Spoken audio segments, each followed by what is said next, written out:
believe it or not, it's not just Muslim youth, it's with everybody. You find that people are really, really insecure. People are really insecure. I tell parents this all the time. When parents come up to me and they're all upset about their kids because they spend money on expensive shoes and on expensive clothes and stuff like that, and they're falling to the peer pressure around them. I'm like, well, you guys do the same thing, except instead of shoes and clothes, you put on $100,000 weddings because your cousin put on a $100,000 wedding, and you have to buy a certain house and drive a certain car. You're just as insecure as your kids are, right? So let's face it, people have a lot of insecurity, and people constantly feel a need to impress those around them. But one thing I want to say from the start, Allah subhanahu wa ta'ala understands how important reputation is to people, how important image is to people. And that's why Allah Azza wa Jal has made it so sacred, sanctified, that you should not harm anyone else's image and not harm anyone else's reputation. Allah knows how bad it is to feel that sense of insecurity. And so for you to contribute to the insecurity of another person is so rigorously condemned in the Quran and the Sunnah that it's likened to killing somebody. You know, subhanAllah, when Allah Azza wa Jalla says about backbiting in Surah Al-Hujurat, أَيُحِبُّ أَحَدُكُمْ أَن يَأْكُلَ لَحْمَ أَخِيهِ مَيْتًا. Would one of you like to eat his dead, or the meat of his brother dead? And what that means is, subhanAllah, some of the ulama, they said, what's the point of saying mayta, dead, right? Some of them said, because when you backbite, when you slander, you might as well kill that person. When the Prophet ﷺ, on the night of Al-Isra al-Mi'raj, one of the sights that he saw were people that were scratching their faces off with copper nails. It was a very horrific sight. The Prophet ﷺ was horrified by it. And when the Prophet ﷺ asked what that was, he was told that those are the people that used to backbite. And in essence, just as you removed people's ability and comfort to show their faces in society, Allah Azza wa Jal will cause you to remove your face on the Day of Judgment, literally. So it's so sanctified, and the punishment for slander, the punishment for backbiting, the punishment for harming someone's face in society. And that's why the way that we even make up for that is the Prophet ﷺ taught us what? That you speak good of that person in front of people. As you spoke evil of them, you should speak good of them. You should restore their image in society. So Allah Azza wa Jal understands how important it is for us to be able to be comfortable and even confident. And what Allah condemns, obviously, is arrogance and insecurity. But Allah Azza wa Jal understands. And that's why Allah subhanahu wa ta'ala has made people's ard, their honor and their dignity, so sanctified. And we see this all the time, right? Now, I'm sure this might have been brought up, but young girls that will commit suicide because images that they texted to their boyfriends got all around, and their reputations were ruined, and they no longer felt a reason to live. And that's just what it is in this society, where you're constantly forced to express yourself through Facebook, express yourself through Twitter, express yourself through Instagram, express yourself in school, express yourself in the masjid, express yourself at the convention, express yourself at the family gathering, express yourself at weddings, express yourself at this, express yourself at that. You're constantly forced to be expressing and to be showing something, right? And subhanAllah, I think often of the hadith of the Prophet ﷺ, that the worst of people in the sight of Allah subhanahu wa ta'ala are dhul wajhain, people of two faces. الَّذِي يَأْتِي هَؤُلَاءِ بِوَجْهِ وَهَؤُلَاءِ بِوَجْهِ. Someone who comes to one group of people with a face and then goes to another group of people with another face. I'm like, subhanAllah, in the world we live in today, people have 20, 30 faces, not two faces, right? You're expressing yourself constantly at the world through all these different means. And what it comes down to at the end of the day is, am I secure in my own skin? A very interesting discourse that I once read, and usually when you read about ibtila, when you read about tests and trials, you read about the test of wealth and the test of fame and things of that sort. And Imam bin Qutaymah rahimahullah, he actually had a chapter, the test of al-jamal, the test of beauty. He considered beauty to be a test, a trial for a person. Why? Because look, Allah Azza wa Jal, the way that your nose is positioned and the way that your eyes are positioned, and that mole that's somewhere here or wherever it is, Allah subhanahu wa ta'ala decreed that perfectly, and Allah gave you just the right amount of attraction or lack thereof. It's a test. Beauty is even considered a test by the ulama because it's a gift from Allah subhanahu wa ta'ala. How did the Prophet ﷺ deal with this? People not feeling good about themselves. What you find consistently from the Messenger sallallahu alaihi wasallam is that he would tell people to worry about how they seemed or looked in the sight of Allah subhanahu wa ta'ala. It's as simple as that. I know my time is short. Every time the Prophet ﷺ addressed someone with low self-esteem, he mentioned their image in the sight of Allah subhanahu wa ta'ala. How many of you have seen the video, The Ugliest Sahabi? Raise your hand. If you haven't seen it, please go YouTube it. And ugliest is in quotations because none of the Sahaba are ugly, of course. But you read about the stories of those who actually, Julaybib radiallahu ta'ala anhu, Zahir radiallahu ta'ala anhu, the companions, and how the Prophet ﷺ boosted their self-esteem. Please go watch the video, inshallah, because I don't have time to go through the story of Julaybib. It's incredibly powerful. Julaybib means the deformed one, and what the Prophet, the lengths that the Prophet ﷺ went to make sure that Julaybib felt valuable. Zahir radiallahu ta'ala anhu, who the Prophet ﷺ grabbed him in the marketplace, in the suq, and he started to wrestle with him. And Zahir radiallahu ta'ala anhu, he said that when I realized it was the Prophet ﷺ, I actually put my back closer to his chest because it was Rasulullah ﷺ. Who wouldn't want the Prophet ﷺ to hug them and to wrestle with them? And Rasulullah ﷺ jokingly was saying, "Man yashtari hadha al-abd? Man yashtari hadha al-abd? Who will buy this slave? Who will buy this slave?" And Zahir radiallahu ta'ala anhu, he said, "Ya Rasulullah, even if I was a slave, who would want to buy me?" You see how low of a self-esteem he has? Who would want to purchase me, even if I was a abd? And Zahir radiallahu anhu says, the Prophet ﷺ, he turned me around and he put his hands on my shoulders and he smiled and he said, وَلَكِنَّكَ عِنْدَ اللَّهِ غَالٍ, but you are priceless in the sight of Allah. Why are you worried about what other people think? Why are you down on yourself? Now, do you think for a moment, just connecting it to what I said about Ibn Qutaybah rahimahullah and his writing on the test of beauty, do you think for a moment Zahid would want to come back to this world and be, really handsome and really good looking? Or would he be satisfied with what the Prophet ﷺ did for him that day and what the Prophet ﷺ said about him? Maybe it was the humility that came from his test and trial of not being so attractive. But Rasulullah ﷺ reminded him what? You're priceless in the sight of Allah. Why do you care what people think of you? And Rasulullah ﷺ would randomly test the Sahaba. And one of the things, Anas radiallahu anhu, he says, the Prophet ﷺ was sitting with us one time, and the Prophet ﷺ saw a man who was walking, and mashallah, he's handsome, he's rich, he's famous, he's got everything. Rasulullah ﷺ says, what do you say about this person? قالوا يا رسول الله. They said, Ya Rasulullah, this man, if he speaks, everyone listens. Right? If he intercedes on someone's behalf, his intercession is granted. And if he was to propose to anyone, he could marry any girl that he wants. Prophet ﷺ said, okay. Another man walked by, very poor, very low in society. Rasulullah ﷺ said, what do you say about this man? He said, Ya Rasulullah, if he speaks, no one listens to him, no one cares what he has to say. And if he was to intercede, no one would care for his intercession. And no one would marry their daughter to him. And the Prophet ﷺ said what? The Prophet ﷺ says, the example of this person, عند Allah, in the sight of Allah, is better than the earth full of the example of that person. He's teaching them to shift their mindsets and the way they look at people and the way they look at themselves as well. Because they might think very highly of themselves. And you know what? If you are small in the sight of Allah subhanahu wa ta'ala, I don't care how beautiful you are. I don't care how rich you are. I don't care if you've got $140 shoes on or if you've got nice clothes on. If in the sight of Allah you are little, you are little. Ubadat ibn Samit radiallahu anhu, a very powerful dua that my shaykh taught me when he first saw, this is really awkward. My teacher called me because he saw my first video on YouTube. I was like, oh man. He's like, ittaqillah, you fear Allah subhanahu wa ta'ala. And he reminded me of this statement. He said, Ubadah radiallahu anhu was a very famous companion. He used to say, A'udhu billah an akun aziman fi nafsi, an akuna aziman fi nafsi wa inda Allahi haqira. I seek refuge of Allah, in Allah, from seeing myself as great, but being very small in the sight of Allah. Meaning I look in the mirror and I say, MashaAllah, look at me. Right? But then in the sight of Allah, I'm nothing. And the Prophet ﷺ, every single time he had that opportunity to make that distinction, he did. Abdullah bin Masud radiallahu anhu. How many of you have heard of the name of Ibn Masud radiallahu anhu? Raise your hand if you've heard of this name. Ibn Masud radiallahu anhu, a great companion, great sahabi, a mountain in this religion. But you know what? SubhanAllah, physically, he was very, very, very short. Very small.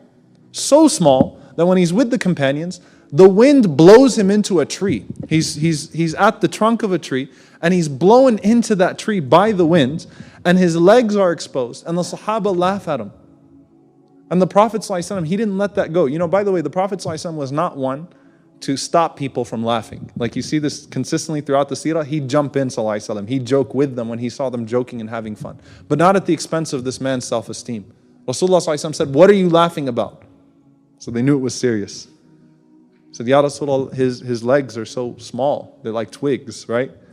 Rasulullah sallallahu alaihi wasallam, he said, but those two legs in the sight of Allah on the day of judgment are the size of Uhud.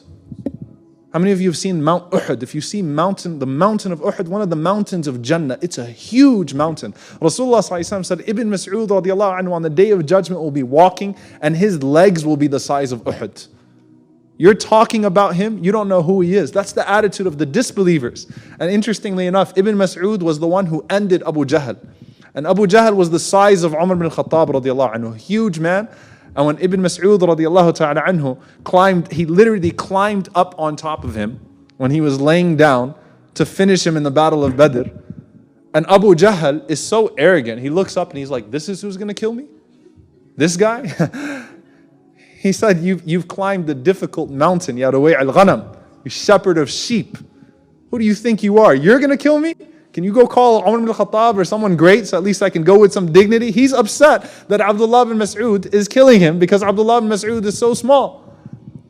And he even asks Ibn Mas'ud, he says, who's winning the battle right now? And Ibn Mas'ud radiallahu anhu says, Al-ghalabatu lillah wa li rasulillah ya adu Allah. Victory is to Allah and His Messenger, O enemy of Allah.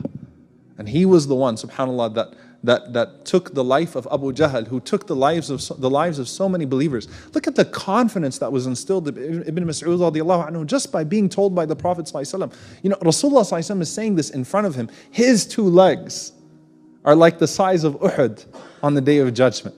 He's telling Ibn Mas'ud, even though as he's reprimanding the Sahaba, he's telling Ibn Mas'ud as well, don't worry what they say about you. You're good. You're okay. Don't worry about it. You're better than that. You're better than most of the companions. And this is a fact. Ibn Mas'ud is from the greatest of the companions of the Prophet sallallahu alaihi wasallam. He has such a status in this religion. It's incredible. You know, when you go into studying hadith, you see sometimes names and they're very strange. Like you'll see Abu al-Batn, the father of the big stomach. It's a hadith narrator. Tufail ibn Ubay ibn Ka'ab radiyallahu ta'ala anhuma. You find different narrators, different names. You see Abdullah. And there are over 300 Abdullahs from the Sahaba. But when it's just Abdullah, it's Ibn Mas'ud. Meaning what? It's no need to even say Ibn Mas'ud. That's the greatness of this man in our religion. Do you think that Ibn Mas'ud radiallahu anhu, when he shows up on the Day of Judgment with his legs the size of the mountain of Uhud, will be thinking to himself, yeah, this is great, but I wish I could have been a little bit taller in dunya? You think he cares? You think it matters to him at all? Maybe it was again the humility that he experienced because of the ridicule that he went through in life. Maybe that's what contributed to his tawadu', to his good adab, to his good iman. Maybe that's what contributed to it. That's all that mattered. And so when the Prophet ﷺ says to you, Inna Allah la yanzuru, Allah does not look ila suwarikum wa ila ajsadikum. Allah doesn't look at your faces. He doesn't look at your bodies. He actually says it in the present tense, alayhi salatu wasalam. Not Allah will not look at your faces and your bodies. He says, Inna Allah la yanzuru. Allah does not look at your faces or your bodies, but instead, yanzuru ila qulubikum. He looks at your hearts. He looks at your hearts. That's what matters to Allah subhanahu wa ta'ala. Does that mean that I can tattoo myself and do whatever I want and dress any way that I want and it doesn't matter because I'll just say I have a good heart? No, what the Prophet ﷺ is talking about is your status. Rasulullah ﷺ is not, it's clear from the context of the hadith, the Prophet ﷺ is not talking about your deeds here. He's talking about your status in the sight of Allah subhanahu wa ta'ala. That's what matters to Allah subhanahu wa ta'ala. The heart and what comes from the heart, which at times affects the body. So Rasulullah ﷺ is setting that stage for us at a very, very early period in Islam for the Sahaba that were deeply engulfed in tribalism and in classism and these silly litmus tests for one's status in society. Now here's the thing, and this is where I really want to put it to you. This is where the take-home message that I want for all of you to take home is that Allah subhanahu wa ta'ala says in the Quran, ضَعُفَ الطَّالِبُ وَالْمَطْلُوبُ. The one who is sought and the one that was seeking. have become weakened, have become small. Meaning what? Even if people approve of the way you look, even if people think that, your new Facebook profile picture is awesome, your cover photo is great, your clothes are great, you look beautiful today, even if people say that about you, what have you earned in life? What have you gotten? And subhanAllah, you will weaken yourself because you'll never be good enough, because they'll always find something to point at. You'll never be able to satisfy everyone. People will always find something wrong with you. And at the same time, whose approval and whose pleasure are you seeking? أَمَّنْ يُجِيبُ الْمُضْطَرَّ إِذَا دَعَاهُ وَيَكْشِفُ السُّوءَ. Who's going to answer your call when you're in need anyway? Who's going to be there for you when you need them? أَإِلَهٌ مَعَ اللَّهِ. Is there any God besides Allah? Meaning, is there anyone to be sought other than Allah? What are you getting out of it? And the fact of the matter is, in the 21st century, people are more concerned with the illusion of being happy than actually experiencing happiness. It's more important that everyone around me thinks I'm happy than actually being happy. It's more important that everyone around me thinks I'm beautiful than actually feeling beauty. And so, I was reading an interesting study and it blew my mind, but I can see how it's true. That one of the criteria, one of the things that you go through as you're looking for a spouse, a lot of people will actually think this will actually be part of the decision-making process. How good is he going to look with me on my Facebook cover photo? What are people going to say? How are the wedding pictures going to come out? Can you imagine that? People will actually think, how are the wedding pictures going to come out? What are people going to say? Right? When we get online and we have that thing 1 and thing 2 shirt, and I'm his and I'm hers and all that weird corny stuff that happens in the first month of marriage. And then all of a sudden the pictures disappear. And it's like, oh man, what happened, right? Because you're putting your life out there, subhanAllah. And at the end of the day, people that's actually part of their decision-making process. What are people going to say? How many likes will I get for that? What will people think of me? And we're laughing about it, but it's true. And it might be true for some of us as well.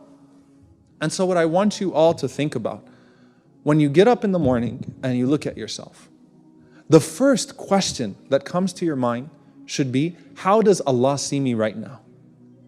How do I look in the sight of Allah right now? When I wake up in the morning, the first thing that goes through my head before what will people say, and how in fashion am I, and how will people approve of the way that I look, or will people think I'm beautiful? The first question should be, is Allah pleased with me right now?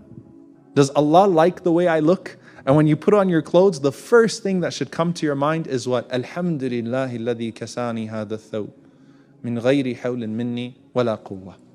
The first thing you do is thank Allah. Before you say, what's wrong with it? And like, it's not what I expected it to be. And last time I put it in the washer dryer, it went through this and it's no long. The first thing that should come to your mind is, Alhamdulillahi alladhi kasani hadha thawb. All praises be to Allah who gave me this garment, min ghayri hawlin minni wala quwwah, with no doing or no power of my own. You know what the Prophet ﷺ said the reward of saying that dua is? Rasulullah ﷺ said, whoever says that when they put on their clothes, غُفِرَ لَهُ مَا تَقَدَّمَ مِن ذَنْبِهِ. He will be forgiven for all of his previous sins.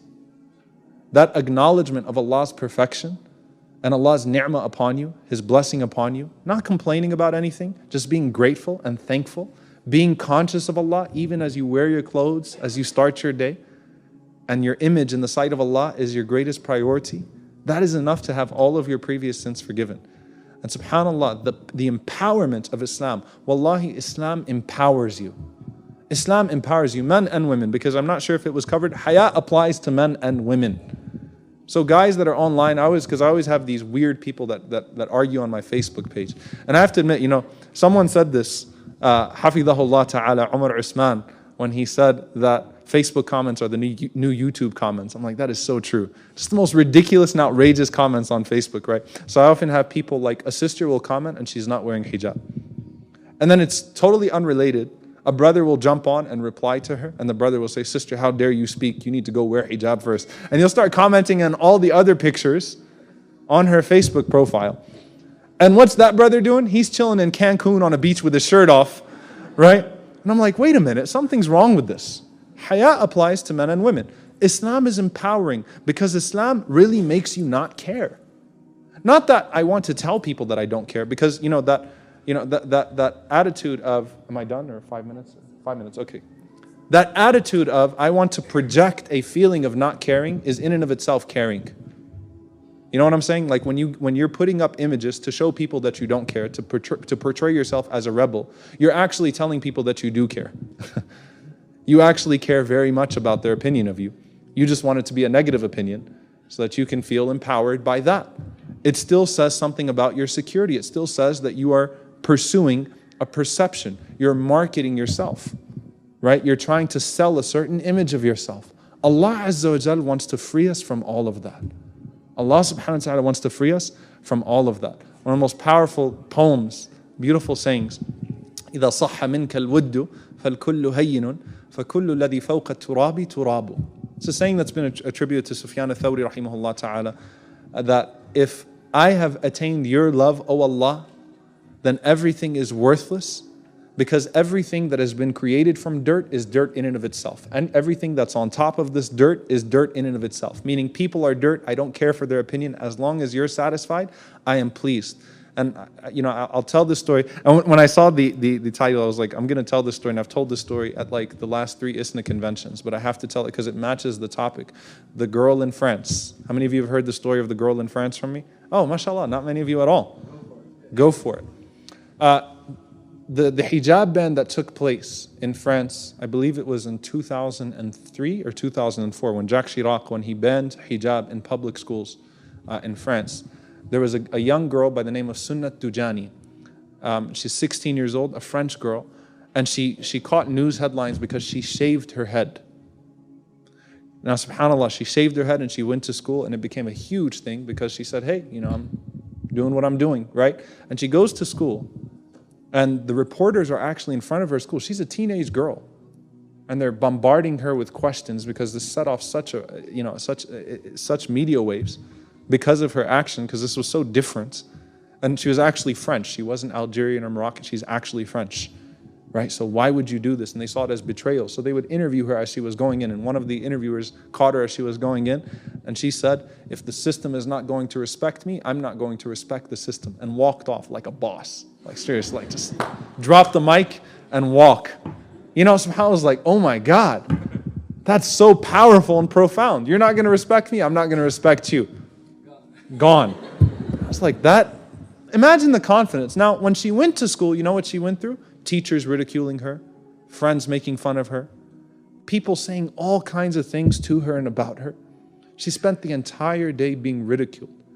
When she got out of school, she had a big smile on her face, and the reporter got back to her again and told her, how do you feel? And you could actually hear the jeering in the back. And she said, if being beautiful in the sight of the Creator means being ugly in the sight of the creation, then it's worth it. Mind blowing, subhanAllah. I was like, oh my God. That's not a saying of Rasulullah sallallahu alaihi wasallam. That's not a poem from the Sahaba or the Tabi'een. That girl, and it's not even about hijab here, it's about empowerment, like how empowered she felt by her deen. Like, I don't care. It doesn't matter. Allah sees me as beautiful. I don't care if people think I'm ugly. And wallahi, all of us bear witness that she's beautiful because of that. That's beauty. SubhanAllah, that is beauty. For her to do that, wallahi, I admire her. She's an inspiration to me. I admire her. Why? Because I wish I could have that sense of security and that sense of stability inside of me. Now, this isn't to beat everyone down and I'm done. My time is up. What I want to remind you all to do, inshaAllah ta'ala, just when you wake up in the morning, and it's all, subhanAllah, everything is tied together. Remembering Allah subhanahu wa ta'ala, the way that you make dua when you wear your clothes. As soon as you find yourself becoming ungrateful or pursuing someone else's pleasure, do something that would cause you to not gain their pleasure and their approval. Do something out of the ordinary. All right? Ali radiallahu ta'ala anhu, he said that I had a good friend of mine. And he said what I admired about him, that whenever he was faced with a difficult decision, يَنْظُرُ أَيُّهُمَا أَقْرَبُ إِلَى نَفْسِهِ, he would look to which one is closer to his self, to his ego, to his desires, فَيُخَالِفُ, and he would contradict it. Meaning when he didn't want to speak, he spoke, and when he wanted to speak, he remained silent. Fight your nafs. At the end of the day, it's a battle with your nafs.